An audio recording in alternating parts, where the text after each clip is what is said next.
My friends, I'm so happy you are here with me this week to tune in to my chat with Bonnie Wallace. She's a dancer and an advocate of tuning back into our creativity. So, we're talking a bit about her work and the workshops that she has been hosting virtually on Zoom to help you reconnect with your creativity. So glad you're here with us this week.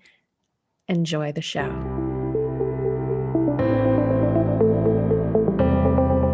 Living in a stressful world doesn't mean you have to give up on happiness. Instead, you can shift your perspective of stress and discover how to live your life in flow.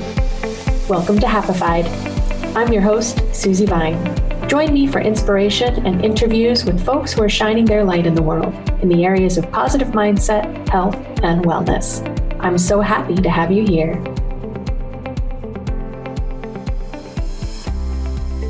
Hey there, friends. Are you looking for tools to resolve stress, reliable information to support your whole health, tips to help you motivate yourself and identify when motivation is fading before it happens, implementation, accountability, and someone to remind you to celebrate even the small successes, where you could find tools you can use and accountability in a community that cheers you on, where information about health trends and lifestyle is reliable and straightforward. I know that you have what it takes to up-level your health habits and restore your resilience. You just might need a boost to start building momentum. I've designed a membership where you can choose the level of support you'd like to get every month, whether it's tuning in to connect with like-minded change makers or getting personalized support with one-on-one coaching to help you chart your path to success. Check out the link for the Velocity membership at happifiedlife.com. Special pre-launch pricing is now available for premium support, but you can jump in for free if you just want to test the waters. I look forward to seeing you inside. Welcome back. I am so excited this week to introduce you to Bonnie Wallace. Bonnie is a transformational dance teacher and creative coach that takes people from stagnation to stimulation through dance and other modalities with her holistic and invigorating approach. She incorporates many disciplines into her practice. Her movements benefit the whole body, building strength and grace. Her Getting Creative workshops take women from stagnation to stimulation to generate creative clarity and expression. She uses a variety of simple but profound activities and modalities to dig deep and find out what inspires her students. So I'm so excited to share this conversation about all of these forms of creativity. I think that creativity, people think, oh, I can't draw, I can't paint. I don't want to tap into that. So I love that this conversation includes movement as well as other forms of expression. So thank you, Bonnie. I'm so excited to have you here with me. Thank you. I'm excited to be here. I appreciate you offering this time to me. And I love that you're creating these workshops at this time at which we're still hanging out at home and, feeling a little disconnected. And I recently talked with someone else about, she's created these huddle events where total strangers come into a room and ask some, kind of interesting questions and then spark conversation. And I think that although we are experiencing a little bit of Zoom fatigue, when there's something really engaging, when we engage a different thought process, there's really good stuff that comes out of it. So I love this idea. How did this come to you? Well, the creative bit of it, I taught middle school children. I was teaching middle school children creative writing. And what I discovered in doing that was that it was very beneficial for me personally. I don't think the kids appreciated the work as much as I did, and I got more stuff out of it. And once COVID hit and, we're all behind the screens and we're all locked in, I thought, the stuff that I was doing with the kids could really resonate for adults. And that's what kind of triggered it for me. As far as the dancing goes, I've been dancing for a really, really long time. I've been teaching dance for 10 years in the community at dance studios and whatnot. But of course, after COVID hit, that too became an online activity. So I've got those two things going. And one of them, of course, I've been doing like the dance for a really long time. And the other one kind of hit me having taught the kids, and I could translate that for adults. I really love that. And I love that you didn't just take it as, I mean, obviously we have to get resourceful. We have to figure out a way like, okay, my in-person classes are on hold indefinitely. So Mm. how can I keep my community engaged? I mean, you've got your group of students that have been showing up and dancing with you. And I mean, we need these opportunities to carve out time for ourselves, right? I mean, it does Absolutely. the body good, but that creative expression and play and movement and community of people who share their love of dance, like you want to keep that going. So I Yeah. love that you decided to take that online. And so Yep. those classes have been going all the way through the course of this last year. And Mhm. then when did you start working in these workshops? Well, the workshops came about a little bit later. Um, I I got involved in Collaborate, which I think is where I met you, and that really opened my eyes to new opportunities. So that's when I realized, I could be doing more than just the dance. There's other opportunities out there, and I thought, what is that? And that's when the classes for the children and the online thing kind of merged for me. I love it. And I think that's such a great example, too, of when we are looking for solutions, when we're just being open, we're in that open frame of mind, those creative ideas do come to us, right? If we stay in that fixed mindset, like I just have to wait until my studio can open again and life sucks. But Right. instead, you're like, how can I continue to serve and build my community? How can I make connections of other people who are doing great things? And that's what I love about the Collaborate community too, is that Yeah. it is so many people who are really engaged and growing, pushing ourselves to come up with more ways to serve. And so I think it's great to be in community with that sort of inspiration. Absolutely. And the technology has made it available to us. So we're really lucky that we're living in this time of technological advancement and can use it. It is a trick though, right? I mean, It is a as trick. Yeah. people who end up in business, we end up starting a business because there's something that we're passionate about. But then we also have to be good at running a business. And now we also have to become better at managing tech solutions now that Technology. it's online. So there's more aspects, but keeps us on our toes, keeps the brain engaged and growing. That's right. And I think that that spirit of play, I wanted to come back to too, that opportunity to be creative. And as you were recognizing that what worked for the middle school kids, although they didn't have the full appreciation, they will in a few years when they know less, right? Yeah, right. Exactly. When they know less. But that opportunity to play and have fun and just make space for creative problem solving, I think is something that people don't give themselves permission to engage in, because there's Right. there's a lot on our lists. There's a lot that we try to hold ourselves to, and then that just leads us to kind of be at the end of the list. We keep, our self-care, our fun time gets pushed aside so we can Yeah. take care of business. So, what, in your opinion, are some of the benefits of being creative?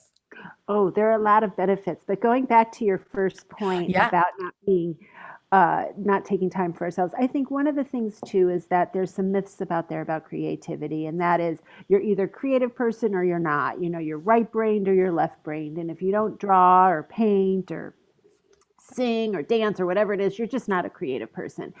So people are like, well, that's not for me. I'm not a creative person. I'm not going to do it.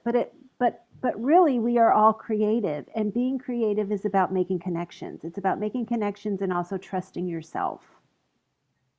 So those are the two things you have to do. And I personally always wanted to describe myself as a creative person or an artist. I had a hard time with that, even as a dancer. I could just never get my head around, I'm an artist. And I always felt inside of me, I want to say that. I want to say I am an artist. I am a creative person. And it took me a really long time to be able to be at peace with the fact that okay, I'm a creative person and I can do creative things. Um, So I think, and I hear people all the time, I'm creating, very young people, actually young people, if you went into a classroom of like, first graders or second, and you ask them, how many in here are creative? How many of you are artists? They'll all raise their hand. Then you go to college or even a senior in high school. How many of you are creative and artists and an artist?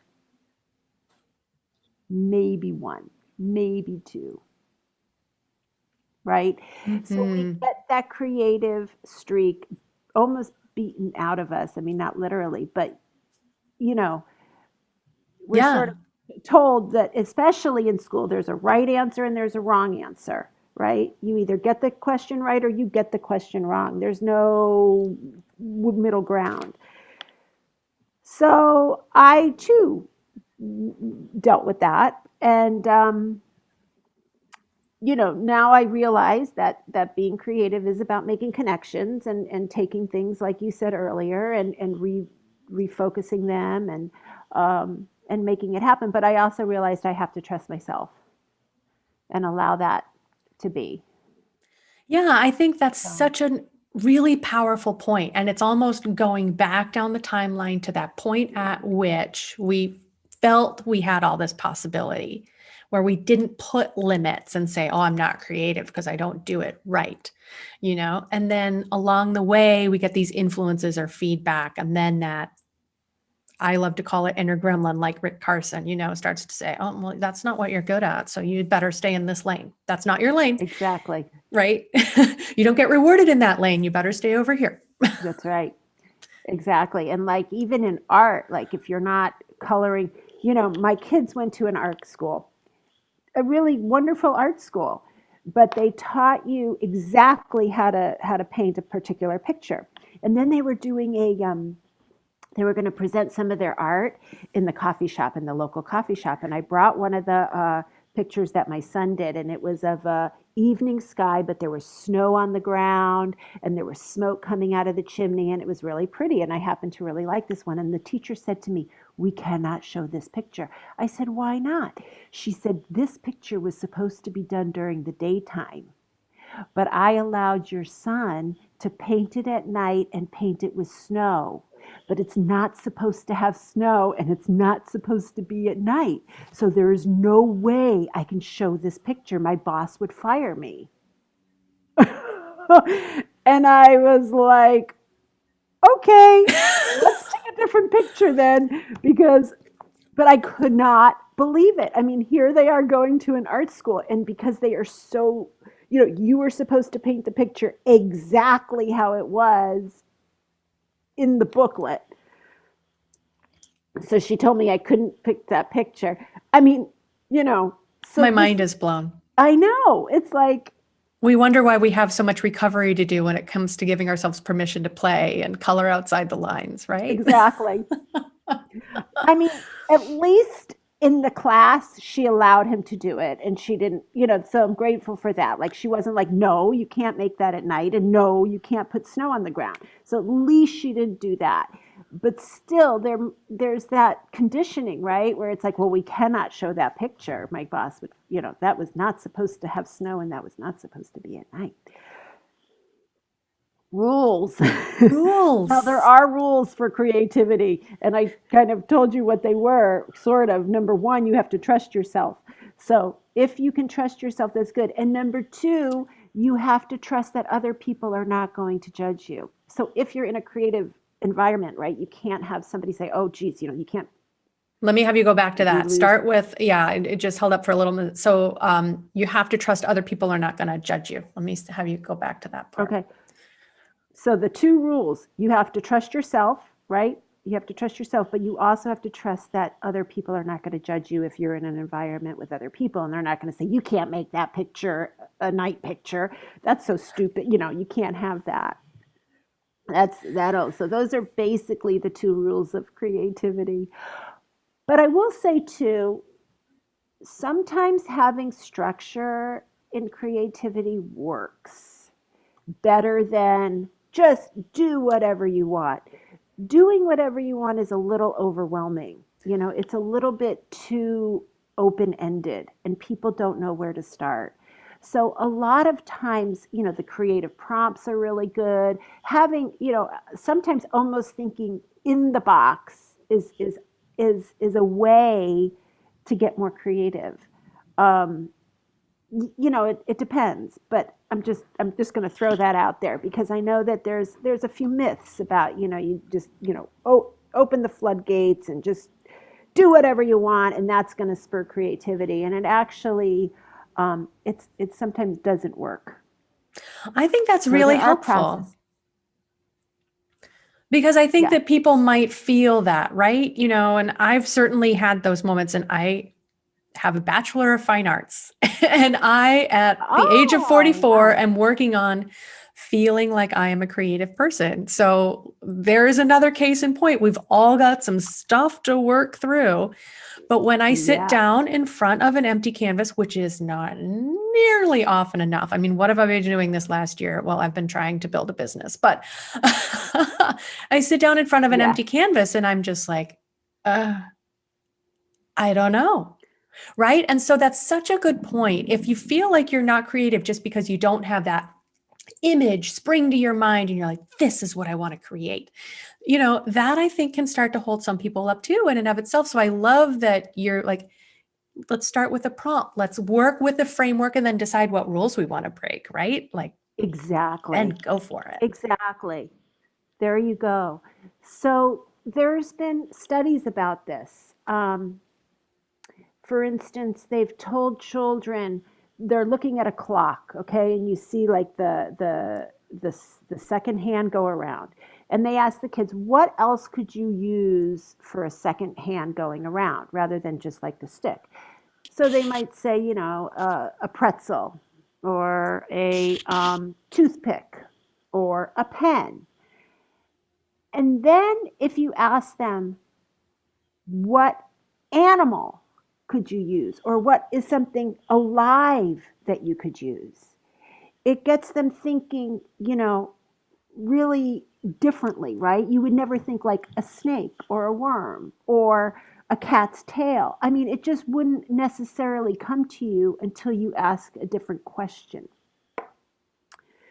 So, those are the kinds of things that, you know, it is about asking the right questions sometimes. That's kind of where you need to go to kind of focus your mind. When you think of being creative, though, you're thinking like so open-ended, but actually the focusing can actually make you even more creative. And we know that too with problems, right? People want to solve a problem. I mean, they're very focused on solving a problem, and then what happens? They do all sorts of things to create solutions to that problem, and sometimes it doesn't work and they end up creating something else altogether. But in the focus of solving something, they actually get very creative. So there's a lot of ways to look at being creative. I love that. And I do think that we we need that permission to heal, to take some time and to recognize, right?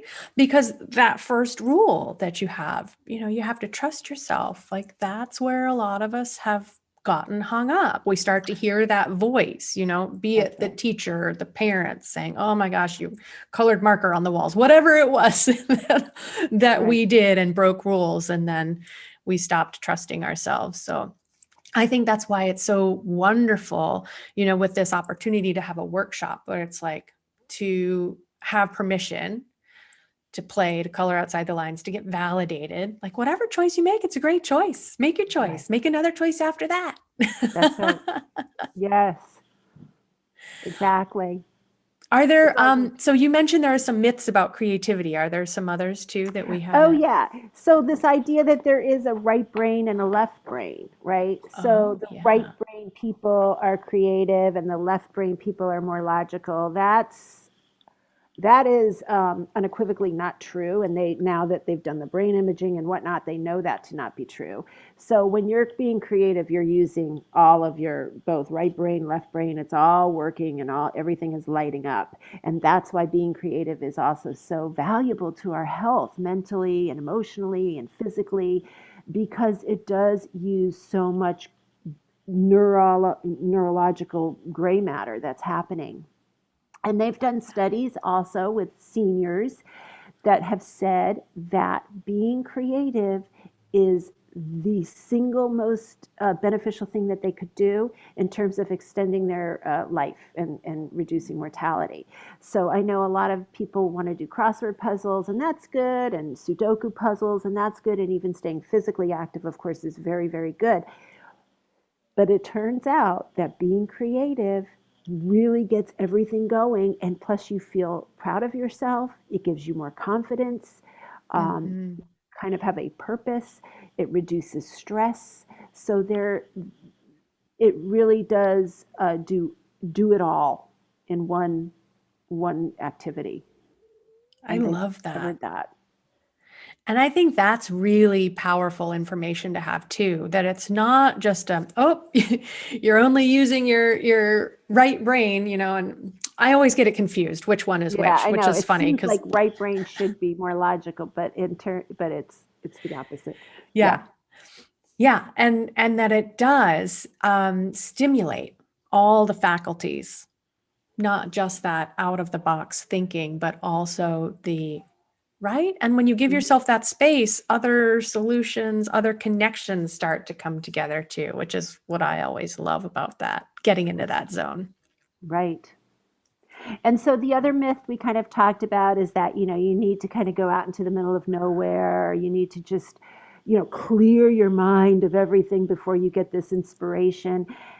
And I can kind of see where that happens because, people get those eureka moments. I mean, back in, the guy who said eureka, in the tub, that Greek philosopher. Anyway, um, but really, creativity comes from input. You want quality input. You want ideas. You want images. You want to make connections.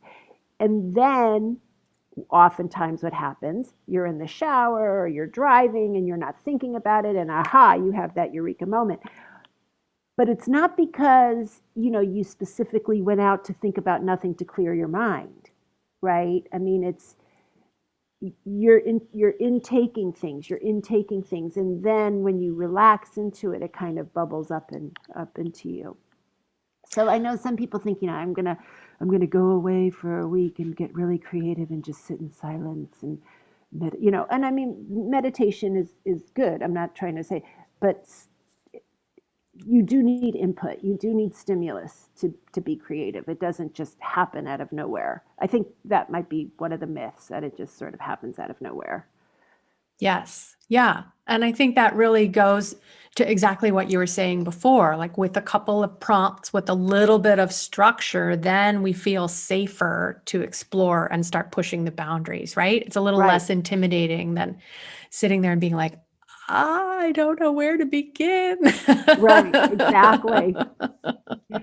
And also, it gives your mind a place to focus. It's like, okay, what are you thinking about?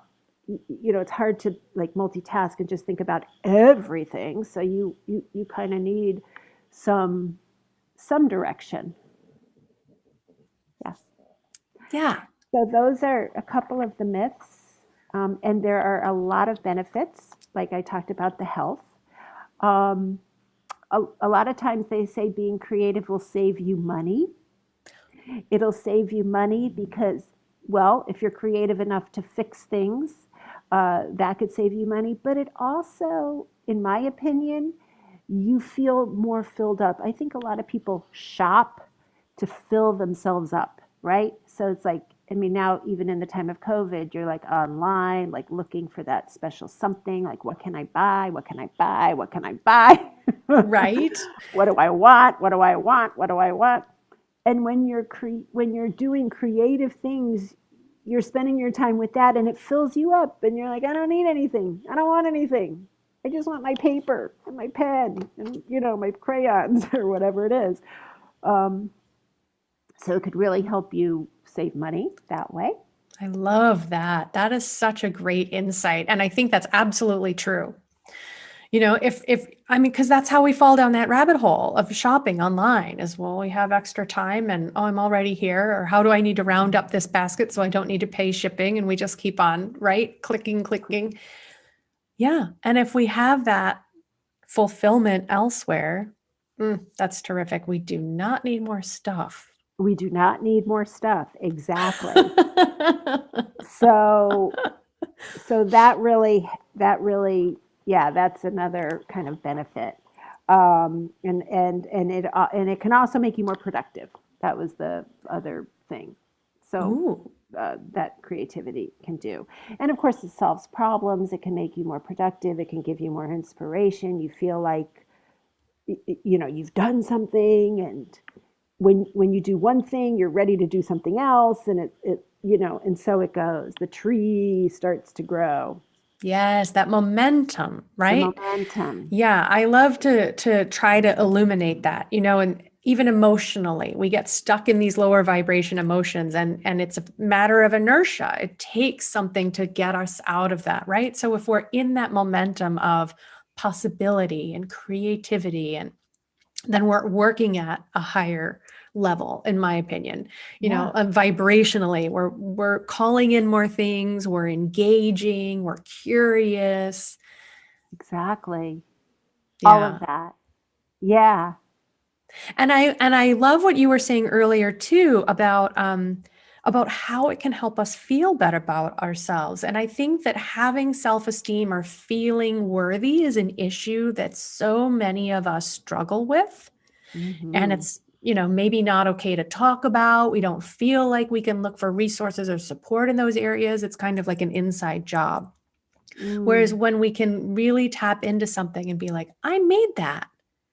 It's just evidence. Like I can make things, I can create things, I can follow through, whatever it is. I can come up with something new and unique. And then in the next experience, you're like, I can come up with something new and unique for this too, and keep that going. exactly. And I find that that happens in my dance classes a lot. So people will start with me and dance, and of course, they'll feel like they have two left feet, or this is very new to them. But once they do one class and they just finish it, they're like, wow, I just did a lot of movement and I did that. And then they come back the next time and it's just that much easier. Yes. And they start feeling stronger in their body, and they start having more balance, and they start having more grace. And now they know what's coming in the class, and they get more and more confident. And then they can call themselves a dancer. And it's a big thing for people, and it's a good thing for people. And it does give you that confidence, like you said, which of course spills over to other things, not just dancing in your living room with Zoom, but Although we all should be doing more of that. we could all be doing more of that for sure. Because staying active in the time of Zoom or in the time of COVID is really tough too, right? Nobody's going to the gym. I mean, now I think things are opening up, but still, um, it's been a tough year. It's the COVID-19 spread, right? We're Yeah, exactly. Packing around a little extra packing because we just around a little haven't been. extra. Yeah. And people, that were working from home, I haven't seen a number yet to disprove this. So I'm still quoting the same thing. And this was a shift that happened really early on. I think by May or June, I saw that American workers were clocking in 3 hours more per day on average. Oh wow, And this actually number came working from, more. yeah, a virtual private network company. So they were clocking the work hours of employees who are logging into systems from home, which blew my mind. I'm like, but we gave up the commute, you know, don't Right. we have extra free time? And parents who are working from home are also having to manage their kids' schoolwork. Plus, oh, maybe I'm more distracted. I should spend more time. Or maybe bosses and management were a little skeptical, or, those boundaries got blurred, right? The email notifications going off after hours. And so anything to put into our schedule for self-care, to put parameters on that. So I've been trying to talk people in for months to having a dance break after work. Replace that time of your commute, that kind of like debrief time between work and personal life, Mm, with a dance break, and put on music that you can't help but move to, and move for 15 minutes after you've yeah, been stuck in a chair for 8 to 10 hours. that's a great idea. Yeah. Great idea. But of course, doing it and thinking Exactly. it I could do a lot are better on that are myself. two completely different things, and getting the motivation to do it. And that's why people had to go to the gym. I mean, that's, it's hard to do this stuff at home. We could all sit down and do, 20 push-ups or whatever, 20 sit-ups or whatever, or stretch. I mean, we don't need somebody to show us how to do some crunches, right? We can all lie on the floor and do this. But for some reason, we just don't have the motivation or the impetus, or, without somebody saying, okay, let's all do this together. We're all going to lie down on the floor and we're all going to do, 20 Yep. crunches right now. Yeah, but it's a great idea. And maybe you want to lead a dance, 15-minute dance workout. That would hold me accountable. That would help me be better about my own suggestion. Yes, it would. And You'd I've have definitely to. recognized too, like that is one of the ways in which I am accountable. If I tell someone I'm going to do something, then I will save face by following through. So sometimes I build that in. I'll set myself a goal and then I'll tell someone I'm going to do it. Yeah. Right. And there are more ways in which I can use that to my advantage, definitely. And I think that just recognizing what motivates us, right? Some people, accountability is like the opposite of help. You're going to rebel against it. Oh, you don't get to tell me what to do. I'm not going to Sure. do it because you brought it up. Right, exactly. Yep. And And I then think you use that reverse psychology. Well, don't you ever do this, you know? my husband tries to use that on me. Ah, okay. He's like, I'm going to use reverse psychology on you, and then you will stop, will do exactly what I want. Mm, Maybe it works and he just isn't telling me, but I think usually he forgets. yeah, exactly. But I think that any way in which we can get to know ourselves better, get those insights, if that's journaling, if that's moving our body, which, like you were saying, we so desperately need to do more of, especially as much more time as we're spending sitting in front of screens these days. And exercising those creative connections, I think, all helps know ourselves, helps understand what we can be capable of. Like you Yeah. say, that first dance class can be completely overwhelming and, oh, I don't want to go back next week. But if you write it out for a couple of weeks, I loved what you said. Oh, now I understand what's coming next. I feel more comfortable and start working outside of our comfort zone more easily. Because I think that is something that people are not comfortable being uncomfortable, right? We're in that comfort zone. And even though it might not serve us, even though life pre-COVID wasn't the healthiest and happiest, Right. everybody's been waiting for a year to get back to normal. Like, well, okay, if we expand our zone here, if we work on the edge of it and grow, what could we create for ourselves? If we tend to feel like, no, I'll just stay here. It's comfortable, even though, it's kind of like the frog in the pot. The water's getting a little hot, but it's not uncomfortable enough yet to make a change. So Right. sometimes we need that little push. Absolutely. Yeah, getting out of your comfort zone is the way we grow. And it is scary, but it is the way we grow for sure. And there's, a lot of talk about that and research about that. But um back to your point of doing things, I have a online PDF that I could share with your audience. I think that would be terrific. Yes, please. It actually, back to your point of getting to know yourself. That's what it was. That's what kind of triggered that idea in my head. Um, this is a PDF. There's 3 activities. There's 3 writing activities. And it is a way to kind of tap into yourself because you have the answers. That's another thing I think. I think we all have the answers inside of us, but getting to the answer is really tricky. Um, so these activities are some ways to sort of find those answers, and they're writing prompts, but they're very simple, and they're just a way to kind of get your mind to think a little differently and whatnot, and to reflect and to find that inner genie, Yes. because it's Yes. in there. You know what needs to be done. You know what you need to do. and asking the right questions and listening and having a way to get to those answers is really important. Definitely. And I think that to that point, the better we know ourselves, the more that we can trust ourselves. Yeah, good point. Exactly. And the more you trust yourself, the more creative you are, and the more creative you are, the more, healthier you are, and and it just snowballs. We've got that upward spiral going, Got that right? We're upward spiral growing. And into momentum. the more you create, the better you feel about yourself, the better you feel yourself, the more you create, the more things happen, and so it goes. Oh, and so it goes, the direction we want to be moving. So, how can people find out about your workshops? So my website is bonniewallacedance.com. That's pretty easy, right? bonniewallacedance.com. And on there, in the menu, I think it might be under events. I have different menus and getting creative, and that's where you can download the PDF. Awesome. You can sign up for a free class.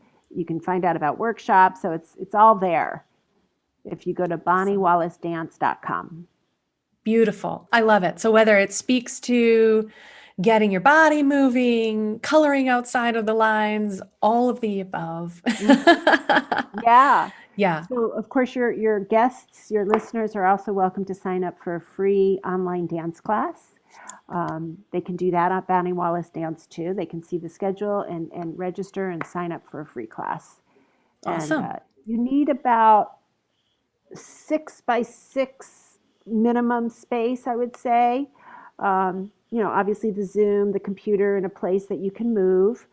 Comfortable clothes. If you have a mat, because we do floor work, you can bring a mat. Um, but aside from that, you can just zoom in and move with us. It's a I lot of love fun. it. Yeah.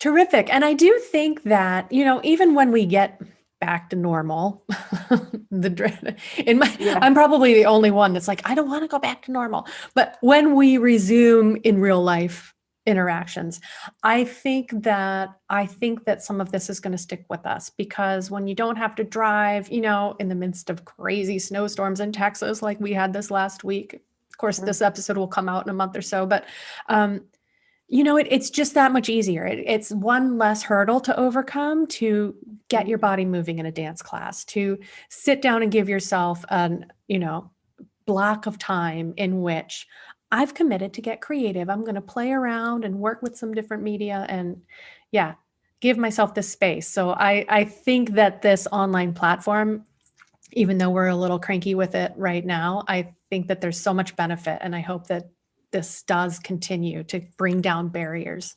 I'm with you 100%. I must admit, for the dance, there are some hurdles.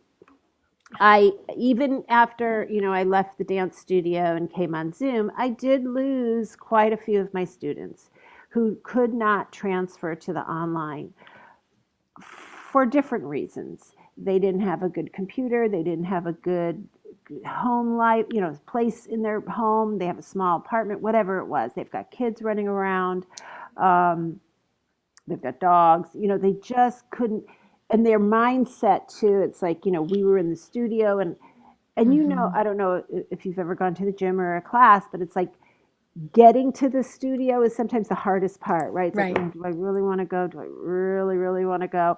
But once you're there, you feel so good. And so that energy was missing a little bit from the online, I must admit. It's not the same. But those students, and I'm getting new ones all the time who never danced with me in the dance studio, and who can find the time, who can find the space both mentally and physically, and can tune out, zoom into this, are really enjoying it and benefiting from it. So we do have it's a paradigm shift. We have to make ourselves available mentally and emotionally and physically to this new online reality. Yeah. Yeah. Yeah. And just like you say, like recognize the benefits that we can get from it. rather than the friction. Exactly. But I agree with you 100%. Not having to commute is so nice. You know, the comfort of your own home, the privacy of your own home. It's just so easy. Um, I don't know what I'll do when the studio is open. Actually, the studio here is open for outdoor classes, but you have to wear masks. I'm not inclined to dance with a mask on, but presumably that's going to go away. I mean, I think we won't have to wear masks forever. And then I'm not really even sure when I'll feel, like I really want to get back into the studio. It's a, it's a, uh, yeah, I'm Yeah. not really sure. Yeah, I'm in much the same place as other things are opening back up, and my one-on-one or the bodywork clients that I had stopped seeing months ago are reaching back out. It's like, I don't know if that fits in my schedule. So we'll see. We'll see what shape this takes as we move forward. It Right. continues to be malleable, but I love that opportunity to be flexible and to have that open mindset and say, what shape is this going to take? So I'm curious too. I love to ask if you have any practices that you use to when you start to feel stressed that help you get centered or come back to balance. Well, of course, my dancing is the biggest thing, and we do a lot of breathing in my dance class. So I'll always, take a deep breath, fill up your lungs, and then let it go. I mean, of course, that's a pretty simple, basic thing that people do. That's easy to forget. So thank you for the reminder. Oh, okay. So big breath, I think fill that's up your terrific. lungs, fill up your whole body. A couple of them are really important. And then, movement, walks. I mean, anything that gets the adrenaline going, of course, is excellent therapy. But in terms of like my creative writing stuff, which is a little bit different, one of the things I love to do are acrostic poems. And Mm. an acrostic poem is when you take a word or a phrase, but usually it's just one word, and you write it vertically. So, like dance or whatever, if I'm in the mood. So I put DANCE, vertically. And then each sentence starts with those letters. So D, dancing is a lot of fun or whatever. A, always moving is a great way to enhance your body. N, never quit. Whatever it is. And so when I feel stuck, or when I feel like I don't have the answer, when I feel like I don't know what to do next, or whatever it is, I will do an acrostic poem. I will, like, whatever the problem is, if it's um, money or, whatever, kids, stress, and I will do an acrostic poem on that word or ideas, and it just kind of takes it, it, it shifts It my brain. absolutely does. No, it absolutely. They've recognized it in studies that it takes us out of that reflexive stress response, that amygdala response, and puts us back in our prefrontal cortex. Writing is exactly what they recommend, but using words. And I love that creativity, that ability to, have expression. That's just perfect. I'm going to do acrostic poems. Yeah, That's acrostic. my new favorite tip. Yes, that's my new thing that I mean, not new, but that's the thing I love to do. So those are the kind of activities that I do in my workshops. Really simple. I mean, again, for like sixth graders, right? I mean, but the thing is, when you do it, you can come up with something really beautiful and profound, even though it's like this simple acrostic poem. Um, and as adults, we're gonna have a little more. Subtleties and whatnot than children, but it's all good, and it really comes out beautifully and very profound, even though it's this simple writing prompt, simple poetry prompt. Sometimes simple Yeah. is the best place to start, the best thing to come back to. I love it. I love it. Thank you for creating these spaces. I love the work that you do, and I'm so glad you were able to join me and share these ideas. And people can check out your website. It'll be in the show notes, and grab that creative activities download that they can pick it's up. the Creative Genius Starter Pack is what it's called. Creative Genius Starter Pack. Brilliant. And the download is there. Awesome. So, the PDF. Thank you so much. I love the work that you're doing, and thanks for joining me today. Thank you, Susie. Thank you, Susie. You're so welcome. Take care. Thank you for tuning in today. Check out the show notes for any links we mentioned. To learn more about living life with less stress and more flow, visit happifiedlife.com. And if you found value in today's episode, make sure you subscribe to catch the next one and leave a review to help fellow pod surfers find Happified. Until next time, keep on shining.